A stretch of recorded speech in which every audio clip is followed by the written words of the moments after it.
Telefon quvvatlagich bilan oddiy pul chaqirish amaliyoti. Buning uchun bizga telefon quvvatlagichi va qizil hamyon kerak bo'ladi.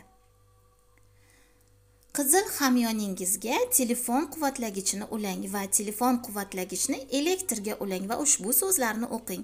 Qizil hamyonim zaryadda, qaynoqqina sevgi bilan to'lsin. Erta tong uyg'onganda niyatim amalga oshsin. Hamyonim mo'jizaga to'la cheksiz pullar oqib kelsin. So'mlar, dollar, yevrolarni men o'zimga jalb qilaman. Mening daromadim oshadi, koshelokdan to'lib toshadi. Oson va yengillik bilan mo'jizakor tarzda sevimli borliqqa rahmat aytaman. Bir marta she'rni o'qiymiz va hamyonni 7 daqiqaga zaryadga qo'yamiz yoki tuni bilan qo'ysangiz ham bo'ladi. Qanday qilib zaryadlash kerak? Hamyonni zaryadlashning 2 usuli mavjud. Uni telefon quvvatlagichga qo'ying yoki zaryadlovchini unga ulang. Agar xohlasangiz bank kartasiga ulasangiz ham bo'ladi. Ertaga ertalab amalga oshadi. Ha, shunday bo'lsin, ha, shunday bo'lsin, ha, shunday bo'lsin. 27 ga 108 marta deb amaliyotni yakunlaysiz. Jim bo'lamiz. Manda ishini ham og'ir formasini chiqardi, yurak kasalini. Doktorga borsam 2 million dollar yozib berdi. Mana lekin aptekani uncha yaxshi ko'rmayman. Men har dafa Gulmirga telefon Gulmir mana ishim yerda, menga krem jo'natinglar. O'zim Portugal bo'ldi.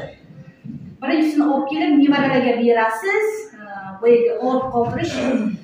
Bunga mana shu boshi markasida bir sanchiq bor edi. Har kuni 2 ta tremol ekan. Qolmasdi. Tremolni kuchi bilan yana boshimni qanottirmasdim. Shu Toshkentga borganda mana shuni bitta hidlatdilar.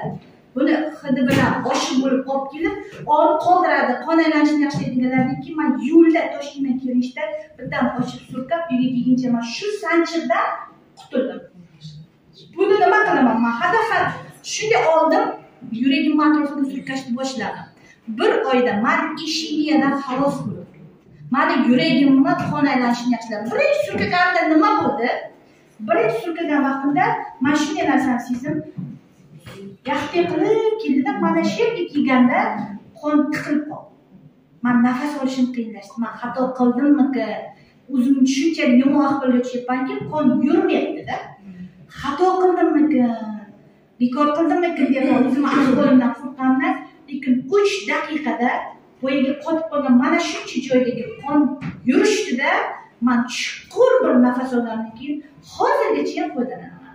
Birinchi yordam sizga o'xshab doim qayerda borsam mana shu yordamda turadi. Bosh og'rig'ida ishlatamiz. Nevaralarni gripp bo'lsa ishlatamiz, tomoq og'rig'iga buni bemalol yalayman. O'zim bu nevaralarni yalataman. Bijam tozalaydi.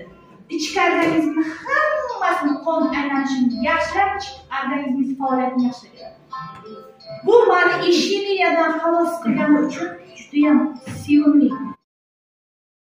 Bizning Telegram kanalimizga ulanish uchun siz Telegram ilovangizga kirasiz va qidiruv tugmachasini bosasiz va bu yerga kuchukcha Semaron 369 deb yozasiz.